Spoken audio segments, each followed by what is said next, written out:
Hello friends, welcome to my channel. দেখো আজকের এই ক্লাসে আমরা এই যে প্যাসেজটা জাস্ট তিনটে বাক্য দিয়েছি, এই তিনটে বাক্য সুন্দরভাবে ট্রান্সলেট করবো। দেখো এখানে কী দেওয়া আছে, সুদীর্ঘ সংগ্রামের মধ্য দিয়ে ভারত স্বাধীনতা পেয়েছিল।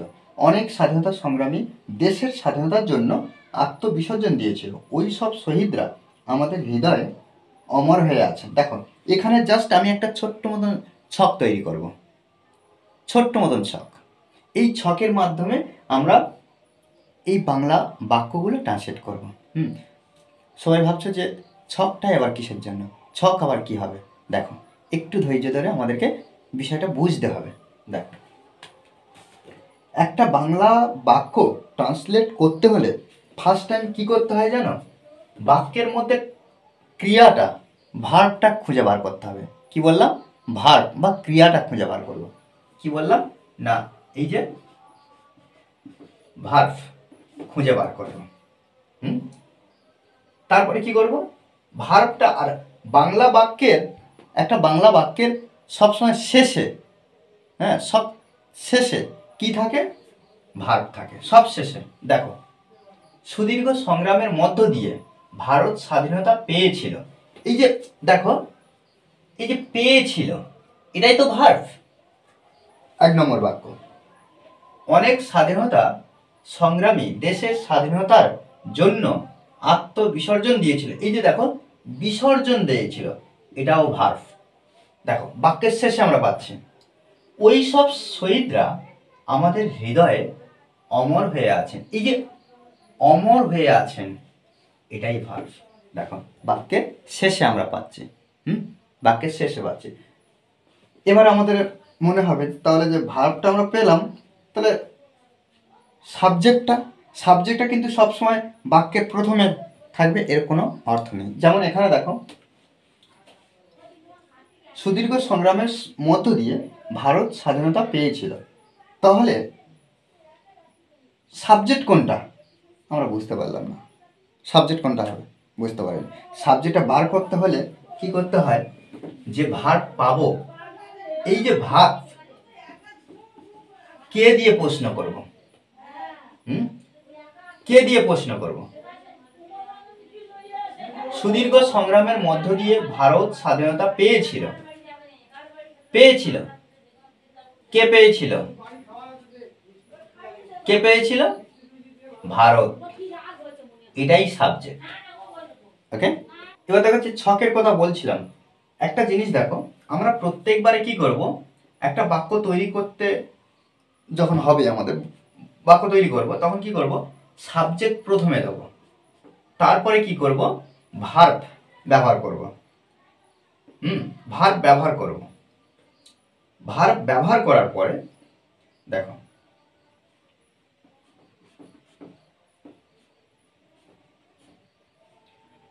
এই বিষয়টা একটু দেখো, সাবজেক্ট আর এখানে সাবজেক্ট আর ভার্ব ব্যবহার করলাম ইংরেজি বাক্যের ক্ষেত্রে। আর এখানে দেখো, সুদীর্ঘ সংগ্রামের মধ্য দিয়ে ভারত স্বাধীনতা পেয়েছিল। এই যে পেয়েছিল, সাবজেক্ট কে পেয়েছিল? ভারত পেয়েছিল। তাহলে এখানে দেখো আমরা কি করছি, ইন্ডিয়া ব্যবহার করছি। ইন্ডিয়া পেয়েছিল, ইংরাজি কি? দেখো সাবজেক্টের পর আমরা কি বসাচ্ছি? ভার্ব বসাচ্ছি। পেয়েছিল, গট। গট মানে গেট থেকে গট।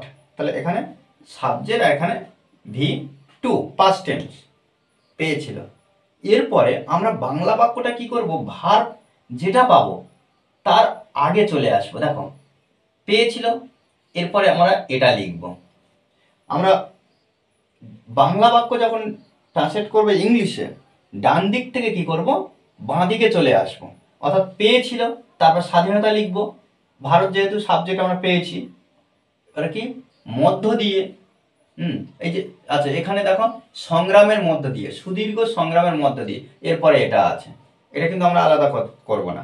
তাহলে কি সুদীর্ঘ সংগ্রামের মধ্য দিয়ে, তাহলে এই যে বিষয়টা তারপরে আমরা লিখব। তাহলে কি ডান দিক থেকে বাঁ দিকে চলে আসছে। আর ইংলিশটা কি হবে, সব সময় বাঁ দিক থেকে ডান দিকে বাড়িয়ে যাব, ঠিক বাংলার বিপরীতটা। এবার দেখো, ইন্ডিয়া গট, ইন্ডিয়া পেয়েছিল, কি পেয়েছিল? স্বাধীনতা, আমরা এখানে ইন্ডিপেন্ডেন্স লিখতে পারি বা ফ্রিডম লিখতে পারি। আমরা এখানে শর্টে আমরা এখানে ছোট শব্দ ফ্রিডম ব্যবহার করব, ফ্রিডম। তাহলে এখানে দেখো স্বাধীনতা। সুদীর্ঘ সংগ্রামের মধ্য দিয়ে, সুদীর্ঘ সংগ্রামের মধ্য দিয়ে, এই যে দিয়ে, দেখো দিয়ে বা দ্বারা, দিয়ে বা এখানে আমরা দ্বারা লিখতে পারি, দিয়ে বা দ্বারা। ওকে, তাহলে এখানে বাই বসাবো, বাই কি সুদীর্ঘ সংগ্রামে, তাহলে একটি সুদীর্ঘ সংগ্রামের মধ্য দিয়ে, তাহলে এখানে by our long struggle, long struggle. দেখো কিভাবে করলাম, দেখো আমরা ভার্বের পরে আমরা কি করলাম, ডান দিক থেকে বাঁ দিকে এলাম, আর এখানে দেখো সাবজেক্ট বসালাম, তারপরে ভার্ব বসালাম, তারপর ওদিকে চলে গেলাম, অর্থাৎ বাঁ দিক থেকে ডান দিকে গেলাম। এইভাবে কিন্তু আমরা প্রত্যেকটা বাক্য ট্রান্সলেট করব। তারপরে কি, অনেক স্বাধীনতা সংগ্রামী দেশের স্বাধীনতার জন্য আত্মবিসর্জন দিয়েছিল। অনেক স্বাধীনতা সংগ্রামী দেশের স্বাধীনতার জন্য আত্মবিসর্জন দিয়েছিল। এখানে দেখো এই যে বিসর্জন দিয়েছিল, কে দিয়েছিল, কে বা কারা, কারা দিয়েছিল, কারা দিয়েছিল না, অনেক স্বাধীনতা সংগ্রামী, এটাই সাবজেক্ট, তো আমরা এটাই লিখবো। তাহলে অনেক মেনি, ওকে দেখো তাহলে কি মেনি ফ্রিডম ফাইটার্স, হ্যাঁ অনেক স্বাধীনতা সংগ্রামী, সাবজেক্ট আমরা ব্যবহার করলাম। এরপরে কি করব, বিসর্জন দিয়েছিল। এই যে বিসর্জন দিয়েছিল এটা কিন্তু পাস্ট অ্যাকশন, ওই জন্য আমরা লিখব কি স্যাক্রিফাইসড। দেখো কি লিখলাম, স্যাক্রিফাইসড, এটা V2।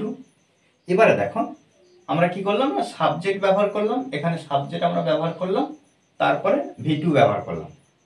এরপরে আমরা কি করব না, একটু আগে বিষয়টা কি না, যে ভার্বটা আমরা পেয়েছি তার আগেরটা নিয়ে চলে যাবো। এই যে আত্ম, এখানে দেখো এই যে আত্মটা আমরা একটু ভেঙে নেব, এটাকে আমরা এমন বলতে পারি যে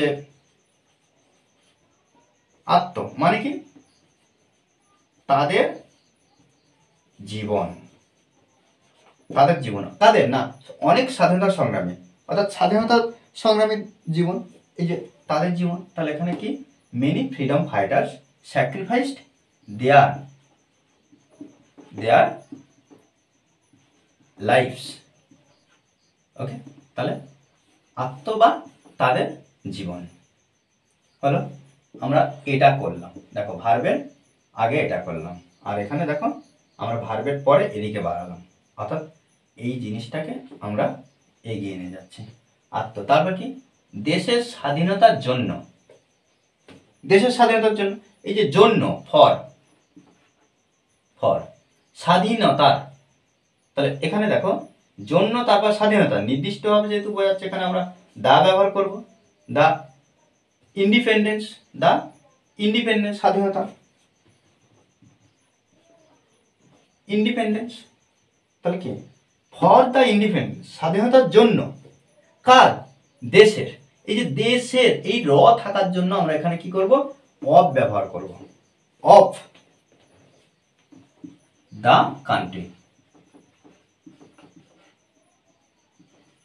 ওকে, অফ দ্য কান্ট্রি। ওকে, বাক্যটা কি হলো, মেনি ফ্রিডম ফাইটার্স, অনেক স্বাধীনতা সংগ্রামীরা বিসর্জন দিয়েছে, স্যাক্রিফাইসড কি আত্মবিসর্জন, অর্থাৎ দেয়ার লাইফস, তাদের জীবন বা আত্মবিসর্জন দিয়েছে। কেন, দেশের স্বাধীনতার জন্য। এই যে জন্য, তার জন্য আমরা কি করছি, জন্য জন্য ফর ব্যবহার করছি। সবসময় দেখো বাংলা বাক্য আমরা ওদিক থেকে এদিকে চলে আসছে, কি ওই দিক থেকে, অর্থাৎ ডান দিক থেকে বাঁ দিকে চলে আসছে, আর ইংলিশটা কি করছি, বাঁ দিক থেকে ডান দিকে বাড়িয়ে দিচ্ছি, জাস্ট তার বিপরীত, বাংলার বিপরীত ইংরেজি। এই সূত্রটা, এই টপিকটা সুন্দর করে কিন্তু আমাদেরকে মাথায় রাখতে হবে, বারবার বারবার এগুলো আমাদেরকে প্র্যাকটিস করতে হবে। এবার তারপর দেখো, ওই সব শহীদরা আমাদের হৃদয়ের, আমাদের হৃদয়ের গর্ব, আমাদের হৃদয়ের গর্ব। তাহলে কি অমর হয়ে আছেন। তাহলে দেখো এখানে এই যে অমর হয়ে আছেন, অমর হয়ে আছেন, এটাই কি ভার্ব। কে অমর হয়ে আছে? এখানে প্রশ্ন করলে কি হবে না, অমর হয়ে আছেন, কে অমর হয়ে আছেন বা কারা অমর হয়ে আছেন? ওই সব শহীদরা, ওই সব শহীদরা, এটাই হলো সাবজেক্ট, এটা বসাবো। ওই সব, দোজ, দোজ, ওই সব, এই যে শহীদরা, শহীদরা মার্টার্স, শহীদরা ইংরেজি কি মার্টার্স।